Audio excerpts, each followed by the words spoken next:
Good morning, everybody. All right, so I'm here to speak on Ethereum, what we've done so far, what we're planning on doing, talk about our ecosystem and community. So let's get started. So we're going to go through the Ethereum roadmap, what we know so far, the software ecosystem, what tools are out there, what tools are currently being developed. A lot of them you're going to see in deep dive sessions and in product demos and all kinds of stuff throughout the day. And then what makes us different? What does the Ethereum community value and what makes us, sets us apart from other crypto projects, decentralized application projects? All right, so, whoops. Go this way. Cool. So, where we've been. January 2015 is when Vitalik Buterin formally announced Ethereum at the North American Bitcoin Conference. That was kind of the start of people getting excited publicly about Ethereum. It kind of set things in motion. We had a crowd sale after that, and then in July 2015, we started the frontier phase. Actually, that should be January 2014. My bad. July 2015, we started the frontier phase, which is when the blockchain actually went live. So when you're thinking, I'm going through these developments, consider that the Ethereum blockchain itself is less than 2 years old. March 2016, we had Homestead. It had a lot of protocol improvements, so just a lot of things that helped kind of speed up transactions, make things more reliable, kind of coming out of an alpha-beta phase. So right now, what do we got going on? We have light clients that are very efficient. There is a lot of mobile dApp development and embedded dApp development going on. So for instance, status.im is a mobile Android Ethereum app that you can pretty much run any Ethereum dApp that runs on a website on Status. You can go in and also incorporates Whisper, the decentralized peer-to-peer messaging system that Ethereum has. And it has just all kinds of really, really neat features. It uses light clients to make it so that as a consumer, you don't have to have the whole blockchain on your phone. You can just use external servers and even your own light client server on your phone to just get the data that you need. The mobile and embedded devices, there's also Raspberry Pi, BeagleBone integration, all kinds of stuff that stays very well updated. Smart contract safety and formal verification, that's kind of some of the hot topics are the smart contract security, because you hear about all these blockchain projects that have flaws or that are not properly vetted. So we have an excellent team at the foundation and in the community that is going through and doing groundbreaking cryptographic research on how to secure these smart contracts and how to make it so that people don't mess up and inadvertently create smart contracts that can cause losers to not use the smart contracts correctly, pretty much. Because there's a lot of things you can mess up when you're trying to do something from scratch. Solidity is a very new language, so there's a lot of development that's going to be happening, that's already happened, and it's going to be happening that will make it a whole lot more secure. And then interest from many industries. Ethereum has had a lot of interest in the enterprise sector. We have a lot of banks, energy, industry, tracking, all kinds of stuff and use cases that have been explored and that people are just kind of getting into small groups and figuring out on their own. There's starting to be more of a people getting together and trying to make consortiums themselves. And Joe Lubin is going to be talking later about enterprise Ethereum groups and just kind of where that landscape is and where Ethereum's been. So he'll give a more detailed talk on that. So where are we going? We're going to Metropolis. So that is the next phase of Ethereum development. So basically, like we just went through, Frontier was the launch. Homestead was a lot of the upgrades and things that made the network more stable. And then Metropolis goes through and provides a lot more flexibility for smart contract developers. They put things where smart contracts can, pay their own fees. So when you send a transaction, You don't have to externally, fund it every time something is ran. The smart contract itself can fund the transactions going forward. Initial steps toward Ethereum abstraction. To me, this is one of the coolest things, because what that means is that we're going to take Ethereum, and right now you have to, download an Ethereum client and basically use that client, and it has the blockchain, the logic layer, the storage layer, the consensus layer all packaged in. And if you want to change any of that, you have to go in and do soft forks or hard forks. And if you're an enterprise, you have to go in and just mutilate the code and get your own consensus mechanism in there. But what abstraction is going to do, what we're calling abstraction, is the ability to swap out consensus protocols within Ethereum, the ability to have different types of account security. So right now we have to use the account security mechanisms that Bitcoin and that Ethereum use when you're creating a public-private key. But later you can use Lamport signatures, or you can use RSA, or infinite possibilities within what your use case is, either in like a private setting, a consortium blockchain. And combining that with all of the things that people are doing trying to interconnect blockchains makes it super, super powerful. I feel like that's going to definitely be the future. And then, of course, kind of setting the groundwork for scalability solutions, including sharding, which I'm going to talk more about in a second. Ooh, ZK snarks. That's definitely a hot word right now, hot phrase. So ZK snarks are zero-knowledge proofs. So it is a way to have anonymous transactions of value. Right now, Zcash is basically the first ones who have a widely known public chain ZK snark system. They launched in December, and their team has been super friendly to us. We have a really good relationship with them, so we're starting to do work to enable ZK snarks on Ethereum. And the interesting thing is that there's this collaboration, even though we are different projects, because we're really doing this for the good of, having this, decentralized technology and pushing the agenda forward. It's not about profit, or not about the kind of stuff that some, blockchain and cryptocurrency projects go for. We really just want to make really cool stuff and help, society by making these things that support censorship resistance and decentralization. So on the technical side of that, basically, we don't have support for a certain type of elliptic curve cryptography method in Ethereum. So we're adding that in during Metropolis, and just kind of working out the details of that right now and how that's going to work. We have everything else to support it already. And then in the future, with abstraction coming full force, that's going to be even more possibilities around snarks. All right. Super cool stuff after Metropolis is Serenity. We know Metropolis is going to be in the next 3 to 6 months. We don't know when Serenity is going to be, but this is going to be when the really big stuff hits. We're changing from proof of work to proof of stake. Right now, we're leaning on the Casper consensus algorithm, which Vlad Zamfir is going to talk about in a deep dive session later today.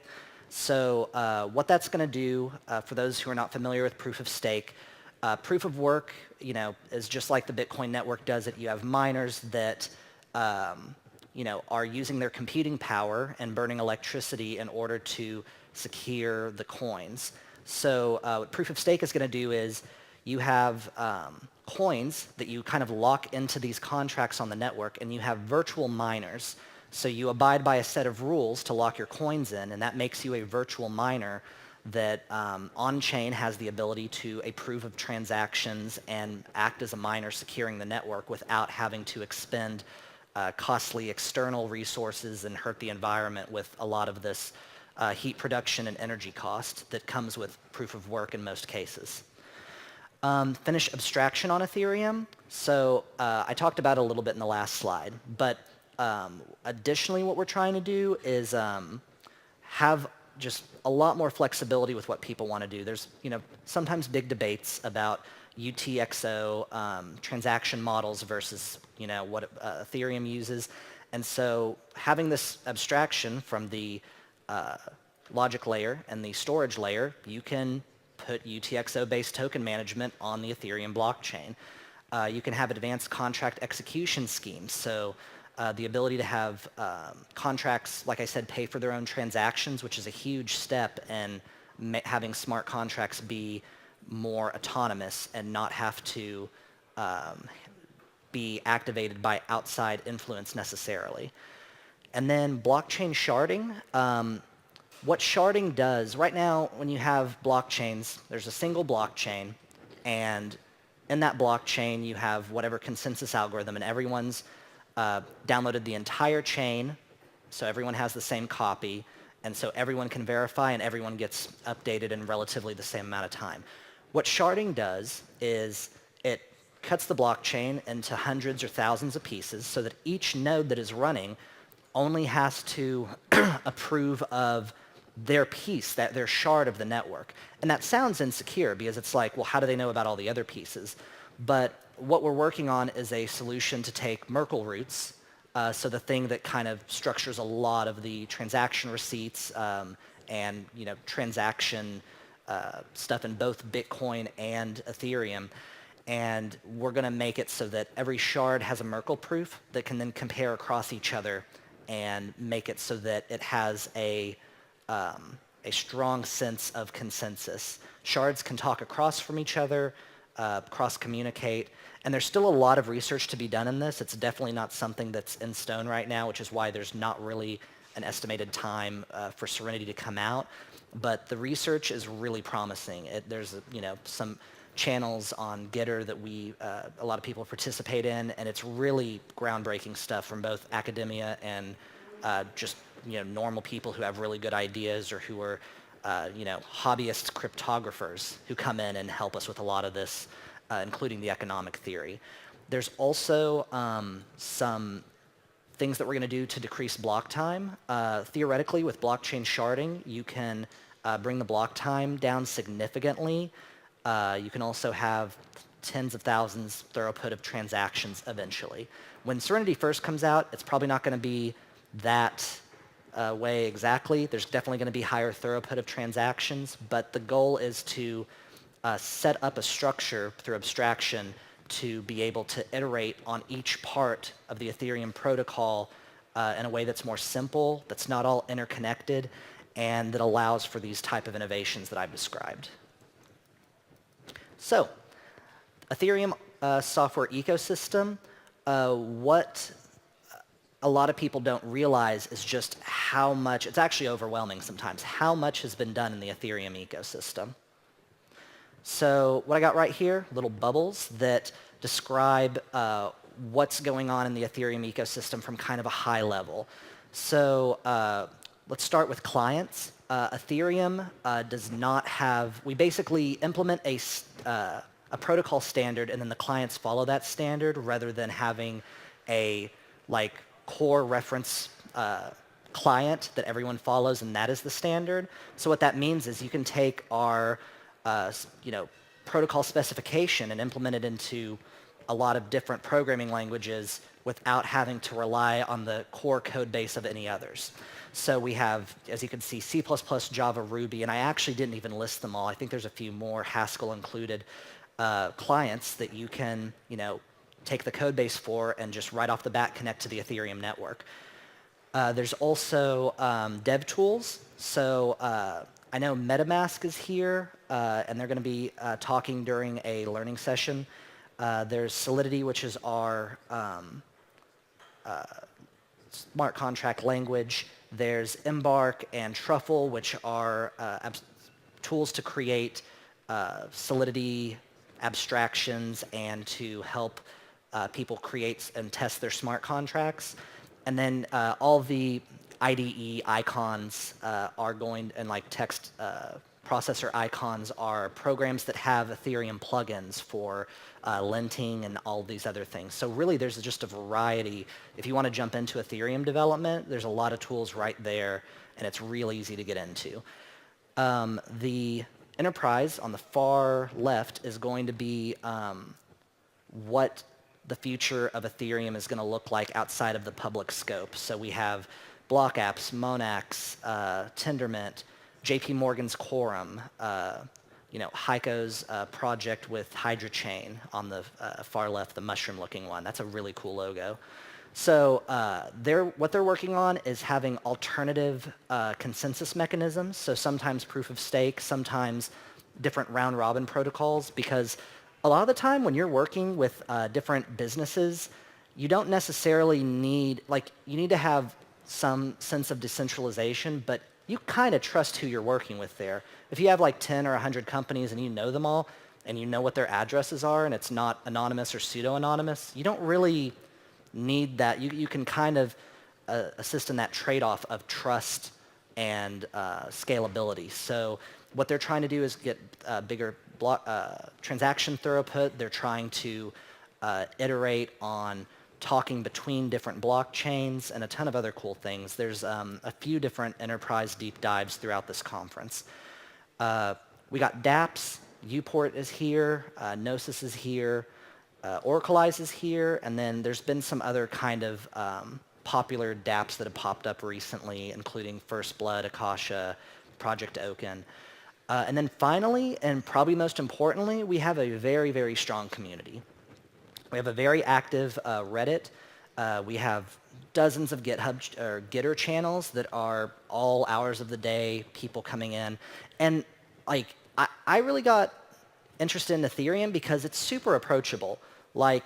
You can be on Reddit and just, in a thread be like, oh, hey, core developer of Ethereum or dApp developer, what's this new thing that's going on? How do I fix this? We have a Stack exchange that has hundreds of questions answered in there. And we have meetups from all around the world, some of them topping 1,000 members in bigger cities like Berlin and London. So generally, you'll be able to find a meetup in your city, especially if you live in a bigger city or a metropolitan area. So it's just a thriving community, and we've been able to keep it that way, a very focused, non-violent, I guess, non-yelly, all that stuff, toxic, I guess would be the word, community. So it's really enjoyable to go to those meetups and talk to people, even though there's sometimes really awkward nerds who don't get out much and they're, haven't seen the sunlight in a few weeks. Hey, yeah. All right, so what makes Ethereum different? To me, what makes Ethereum different and a lot more attractive as a product, for one thing, we have a track record, a GitHub history of going through planning and executing. Even if we're doing it faster than a lot of people, think we should, even if they're calling it unsafe, we, go fast and we get things done. We have a blockchain that works. It's getting battle tested. We've had multiple attacks and other types of problems or issues on the blockchain that we've quickly overcome through cohesiveness across multiple developer groups and multiple client groups that, generally wouldn't necessarily be friends. We kind of all came out of the same mold. And if you look on the left side, there is all the groups of DevCon. So at the very top left, there's DevCon 0. Middle is DevCon 1. Bottom is DevCon 2. So you can see every DevCon, we're growing in number of developers and attendees. It's more than doubled every year. DevCon is our developer-focused conference. Super cool event. It's not one of those kind of events where you go and it's all these businesses pitching stuff. It's super, super technical, protocol level, bunch of really shy guys getting on stage and talking about what they've been doing for 6 months with no one around. So bottom right, that's to me representative of the cross application and cross blockchain protocol support that we're trying to get into, including snarks. We're good friends with the Zcash team. We're good friends with IPFS. We're good friends. We really have a really inclusive community. We are, really happy to work with anyone who wants to further the decentralized nature of technologies and really push this movement forward. And then, top right is one of the meetups, one of the more popular ones. And in the middle, we have Dogethereum. So that kind of shows that, if you go into the subreddit or if you see a lot of, what some of our, a lot of the more prominent members of our community, Jeff, who's the Go lead developer, Vitalik, some of the more famous trolls of Ethereum on Twitter, they're making jokes all the time. It's a laid back environment. You have to get through with humor. Everything can't be super serious all the time. So yeah, a lot of people in the Ethereum community really like Doge, and that to me that kind of shows a sense of laid backness, a sense of, being able to take humor in things, and you can make jokes about state channels and make jokes about silly things going on in cryptocurrency battles and stuff. So lastly, there's a scavenger hunt. It's starting tomorrow. It's cross-blockchain. It involves Ethereum, Bitcoin, Zcash, and IPFS. We're going to be posting more about how to get involved in that. It's going to be mostly digital, but there are some physical aspects. Don't worry, you're not going to have to run. You're not going to have to go that far off-site. We can all still be lazy. It's almost entirely digital, and it involves a lot of Ethereum smart contracts and other components. There's a really cool Zcash method that Jay and Zuko and others are working on and helping with. It's going to be really, really awesome. So yeah, that is my presentation. Questions? Can that happen? Sweet. Anyone have questions?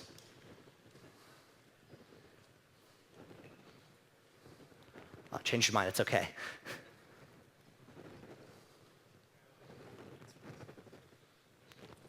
Yeah, there you go. Oh, is there a microphone or?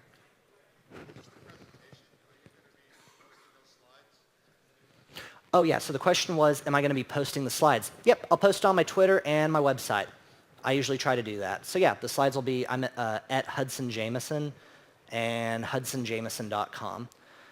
And yeah, what other questions?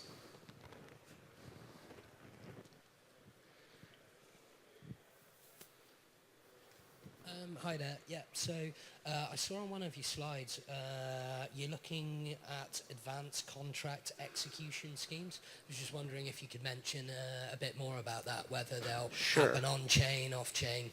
It's going to be a combination. So there's obviously things that everyone's heard about, like state channels, and that's going to play a big part.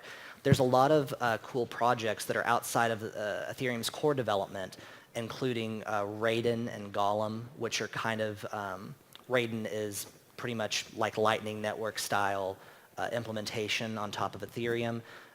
Golem is a distributed computation market, so both of those, powered by Ethereum at their core. And then within the actual core protocol, there is some stuff that you can't really do very well. So for instance, a contract can't hold its own ether a contract can hold its own ether. It can't execute and send that ether after the fact.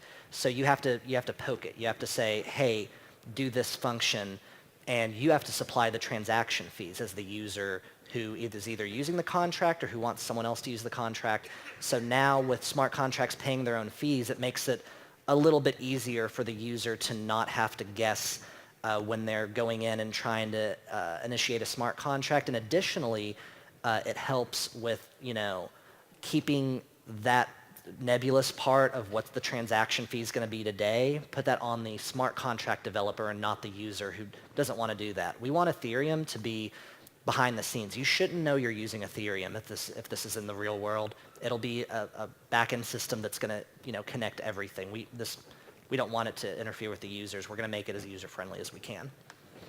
Next question.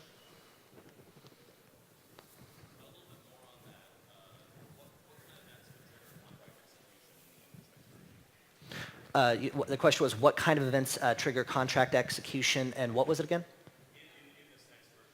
In the next version. So Metropolis, there's not going to be too many changes with that yet. It's more Serenity.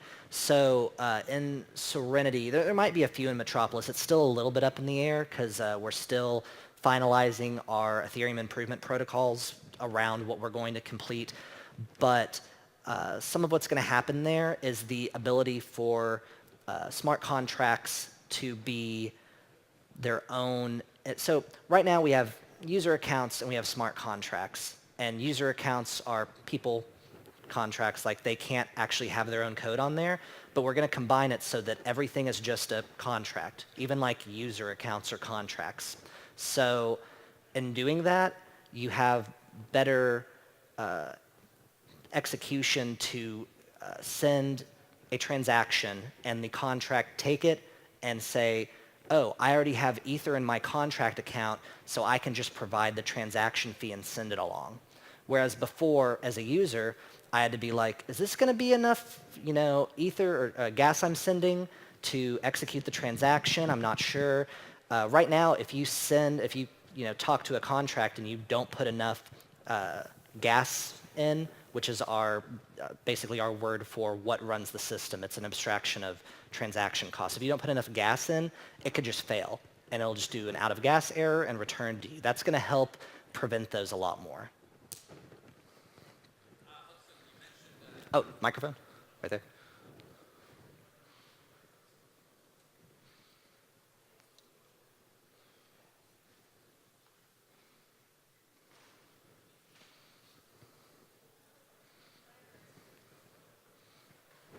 Hudson, you mentioned UTXO-based token management. Yeah. Is that going to be optional? That's Serenity, but it's going to be optional, of course. We're not changing how we're doing our normal Ethereum management. I'm more talking about the ability to take Ethereum's core code base and implement those kind of things easier. There's going to be more cryptographic things, cryptographic precompiles behind the scenes that would enable types of transactions like that.